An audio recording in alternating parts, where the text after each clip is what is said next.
13 de setembro. 13 de setembro tem 3 discos aqui que a gente separou, vamos falar brevemente sobre eles. Eu vou passar a bola já para o Micael, porque eu sei que ele é um grande fã desse álbum. Micael, por favor, comenta para nós sobre In Útero, que é um disco que eu até já vou tomar a liberdade de usar as sábias palavras do Eduardo Lupi, né? Não ouvi, não gostei, não ouvirei, não gostei. Tá? Então, eu vou até pedir licença que eu preciso agora tomar uma água. Micael, fica à vontade. O Mairon ouviu esse disco. Na verdade, ele ouviu, tá? Só que ele ouviu a versão do Rock in Rio, do Rock in Rio não, do Hollywood Rock, quando eles vieram no Hollywood Rock, antes de lançar esse disco, que é o último disco do Nirvana, né, de estúdio, um disco que eles trabalharam bastante antes de lançar, um disco que foi muito pensado pela banda, assim, eles levaram um bom tempo gravando ele, e apresentaram algumas músicas ao vivo antes de tocar, inclusive no fatídico Hollywood Rock, de 93, considerado por muitos o pior show da banda, e que eu tenho em vinil, em CD, em DVD, porque eu gosto bastante daquele show. Joguem as pedras.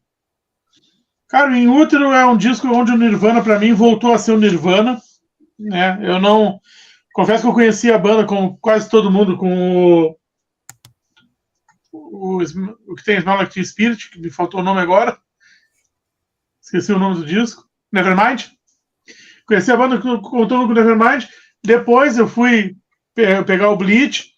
Aí já depois do Nevermind saiu a coletânea Incesticide. E para mim o Nirvana é muito mais coisas como tem aqui, como Radio Friendly Unity Shifter, como Tourette's, como Centralized Appetite, como Francis Farmer Have Her Revenge em Seattle, do que as coisas do Nevermind. As coisas do Nevermind é o Nirvana pop, né?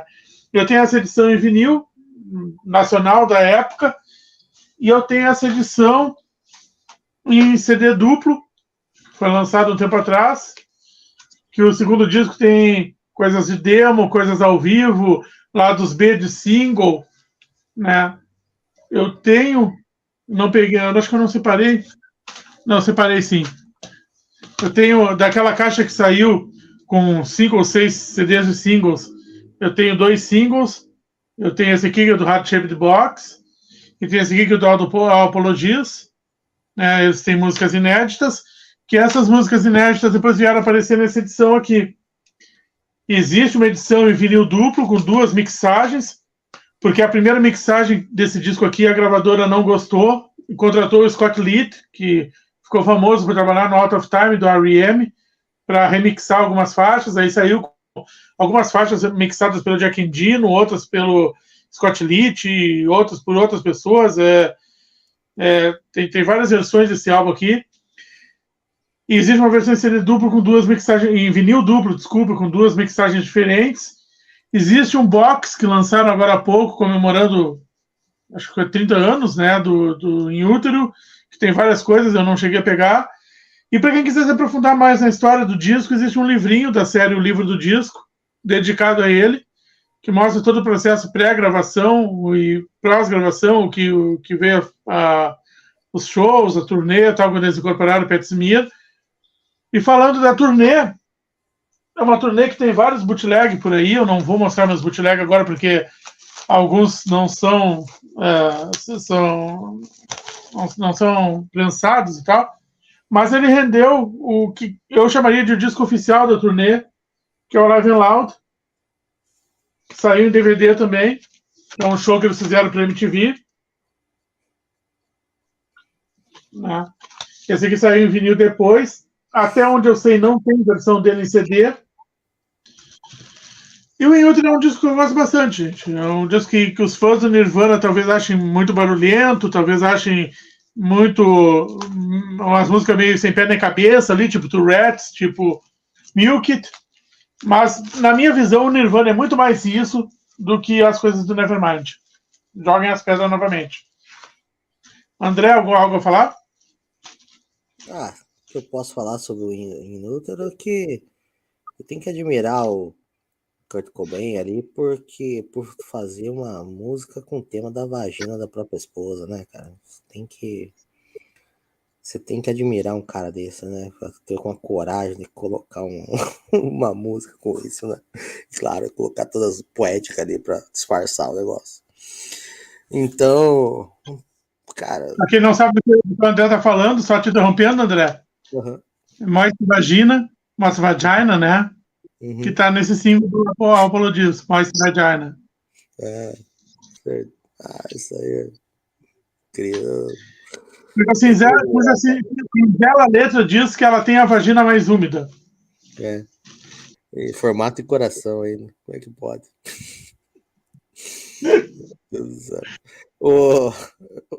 Quando eu falo do Nirvana, é engraçado. Eu fico citando as bandas que fala de um, eu lembro de alguém. Fala do outro, eu lembro de outro. Agora eu falo do Nirvana, eu lembro do meu primo. Né? Dos meus primos, né? Mas mais do um primo mais velho que eu tenho. Fanzaço do Nirvana, fanzaço. Tem uma toalhona lá com a capa do Nevermind lá. Né? Engraçado, né? Hoje em dia eu fico me pensando, né? Por mais que seja coisa icônica e tal, você ter um bebezinho pelado lá, uma toalha gigante, assim, uns 2, 3 metros aí de comprimento lá, pendurado na tua parede, é meio estranho, né?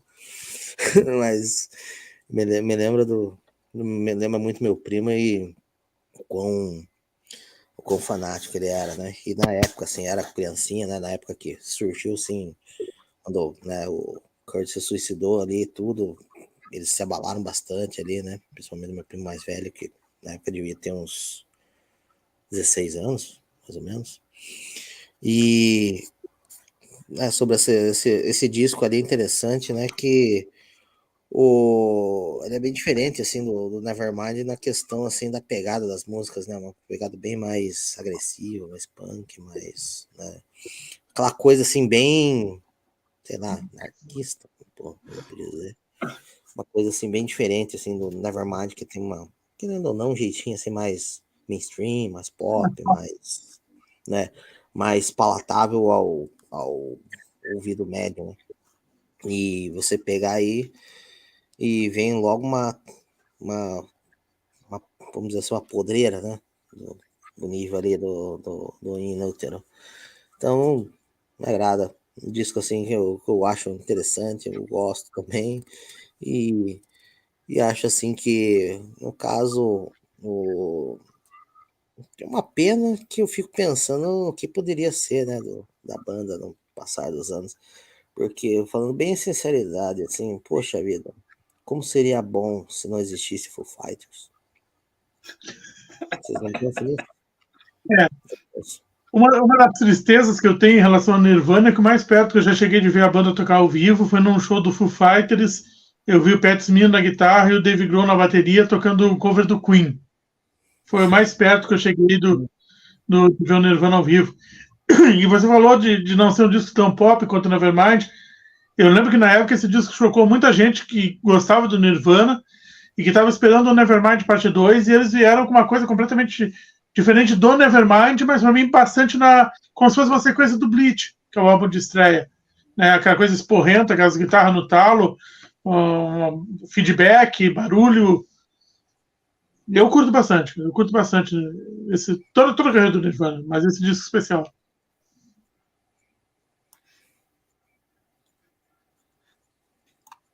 Bom, seguindo ainda aqui com 13 de setembro, né? Eu já dei a minha opinião pelo Wilter e não quero opinar mais. Vamos passar para outro aniversariante, completando aqui 35 anos.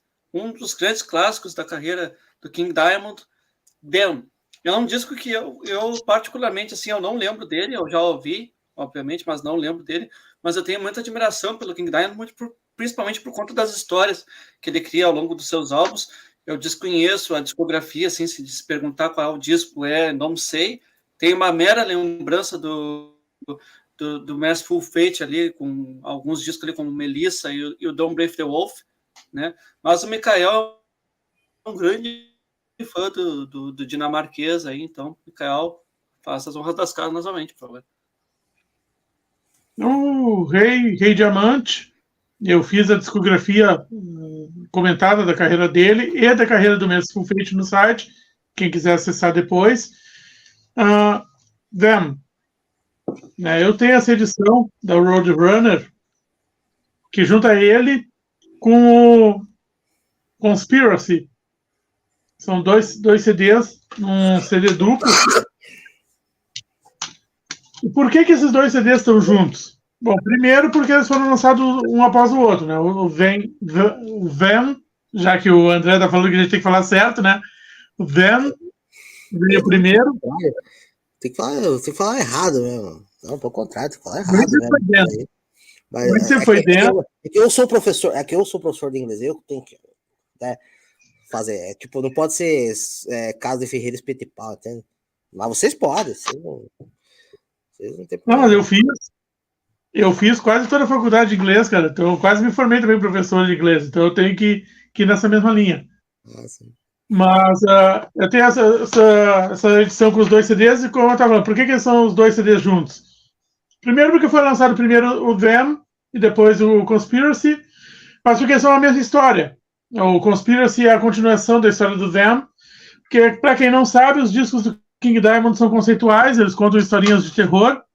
Nesse caso aqui é um personagem chamado King, que ele diz que não tem nada a ver com ele, que é só um personagem ficcional, que ele deu o nome de King, que é um garotinho que ele, a irmã e a mãe vivem numa casa que vai, quando tem o retorno da avó deles, aqui o King está fantasiado de avó, a avó dele retorna para casa depois de passar um tempo de férias, mas aí o encarte original do vinil original mostra que na verdade ela tinha assassinado o marido e por isso foi internada no sanatório. Quando ela foi liberada do sanatório, ela volta para casa e aí coisas estranhas começam a acontecer na casa. A casa, em resumo, é assombrada por eles, que é o nome do disco, né? Them, eles, pode traduzir assim. E fatos estranhos vão acontecendo, até que acontece uma tragédia familiar na casa e o King acaba sendo culpado. O King é internado, dando spoiler, se é que tem spoiler de disco, de quase 40 anos. O King é internado num sanatório, num hospício também. E no 2, no Conspiracy, a mãe dele e o médico dele se juntam para tentar tomar a casa dele, porque a casa tinha ficado no nome dele. Cara, são dois descassos do King Diamond. O meu favorito é o Conspiracy, mas o Them é um dos grandes clássicos dele, junto com a Abigail. Para quem é fã da banda, Abigail, né, para falar certo. Junto com a Abigail e o Them, eu acredito que são os dois discos favoritos dos grandes fãs do King Diamond. Os meus favoritos são esses dois aqui, o Conspiracy e o Them. Eu tenho Welcome Home, The Invisible Guests, Tia, são as músicas que ficaram mais conhecidas aqui. E é bastante recomendável para quem curte King Diamond. Muita gente não gosta de King Diamond por causa dos vocais dele, que ele usa muito agudo, usa muito falseto, e às vezes exagera um pouco. Eu acho ele um mestre da interpretação. Né? Claro, eu reconheço que ele é muito inspirado pelo Rob Halford. Semana passada a gente falou que eu ouvi o Painkiller uma vez só, eu achei os vocais do Rob Halford naquele disco muito na linha dos vocais do King Diamond, embora eu saiba que é o contrário, o King Diamond se baseia muito nele. Mas se você conseguir aceitar os vocais dele, que são, em boa parte do tempo, altos, agudos, em falsete, você vai gostar, porque o som é um heavy metal clássico dos anos 80 e bastante recomendado. Algo a falar, André? Uma coisa, o Mikael aceita o King Diamond, claro, porque o Mikael, como fã da MC Melody, obviamente vai aceitar o King Diamond. Tô me ofendendo, cara? Né? Revelando aí um ofensa gratuita? Viu? A MC Melody aí te trouxe, né, a experiência para depois apreciar o King Diamond. Eu vou relevar a ofensa.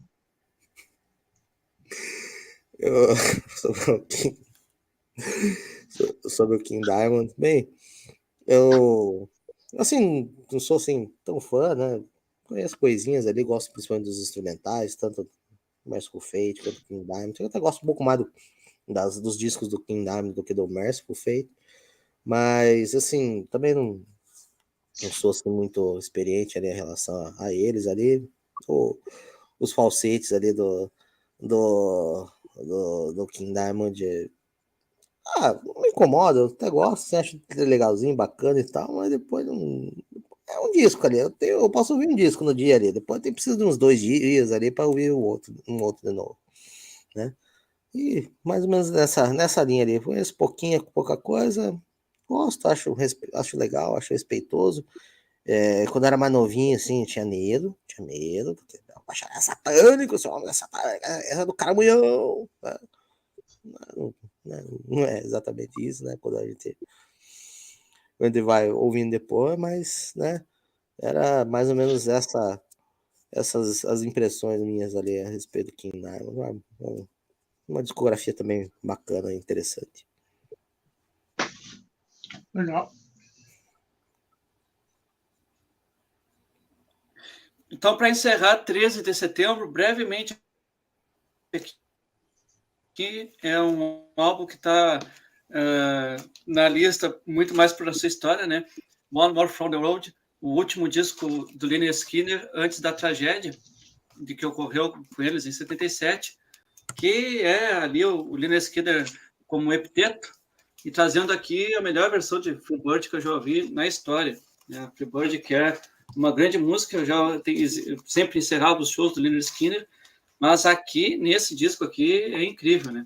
Eu tenho a versão americana, que está um pouco judiadinha aqui na capa, mas que tem aqui toda a história de imagens e tal, né? Capa dupla, no caso está mostrando dele também, mas ele só entrou hoje pelo contexto histórico, né? Porque logo em seguida ali, acho que não chega um mês depois, acontece 10 de outubro, se não me engano, um acidente com um avião que acaba matando Steve Gaines, acaba matando Van Zandt, né, o vocalista da banda, enfim, né, um grande disco. Vocês têm alguma opinião breve aí, rapidão, porque já estamos com 1h20 de live e ainda temos ainda mais 4 discos. Aqui, ó, Special Price de 2 discos, a minha 2 Record Set, ó. A minha versão também, por acaso, é americana. E não sei se a tua é assim, Maron, mas deve ser. É o lado A e o lado D no mesmo disco, e o lado C, o lado B e o lado C no outro vinil. É bem. Quando eu ouvi a primeira vez, achei bem estranho. Depois eu descobri que é uma prática isso aí. Vários discos são assim. Qual é o disco favorito do vinil? Isso é um erro de prensagem, né, Miguel? E aí a minha não é essa Second Price que nem a tua. A minha tem o símbolo do Lynyrd Skynyrd aqui, ó. Apareceu o símbolo do Lynyrd Skynyrd. Mas isso é um erro de prensagem, até que quando você catáloga isso no Discord lá, e ele é misprint lá. Veja só, mas tem outros vinis ao vivo americanos que são iguaizinhos, assim. É lado A e lado D, e lado B e lado C. Eu já vi que isso aí é por causa do saca-disco automático que tinha que, para facilitar, porque não virava o disco, não sei. Tem alguma história assim que não vem ao caso agora. Mas só para concluir brevemente, é o meu disco favorito do Lynyrd Skynyrd. Todas as versões aqui são melhores que as versões de estúdio. É uma banda que eu gosto bastante também, tem algumas coisas. É um disco recomendadíssimo para quem gosta desse hard rock sulista deles, Allman Brothers, Blackfoot. É um dos grandes discos da década de 70 ao vivo. Ouçam. Minha parte ali só para complementar essa questão do lado A e lado D, tem discos nacionais que tem esse erro. Tem um da Genesis que tem esse problema, o lado A e o lado D no vinil, o lado B, o lado C no outro. E, se não me engano, tem uma das edições do Fatal da Gal, que foi o primeiro disco duplo lançado no Brasil, que também saiu com esse erro e se tornou uma raridade. Não tenho certeza se é o Fatal ou é o Xangô Angon, lá do Gilberto Gil com o Jorge Ben, mas que tem esse erro também, virou bem raridade lá para os americanos. André, perdão, desculpa, te cortei no Lynyrd Skynyrd. Nada. Coisa rápida também, só confirmando aí também o mesmo gosto que tenho com vocês ali. Gosto bastante da banda, né? E também preciso ainda conhecer algumas coisinhas sobre o nossos rock sulista ali, né? Isso já me lembra o Diogo, agora lembrei de outra pessoa, lembrei do Diogo, que gosta desse tipo de bandas. Então, eu preciso, aliás, também me aprofundar mais a respeito deles, mas concordo com vocês, aquilo que eu ouvi acho excelente.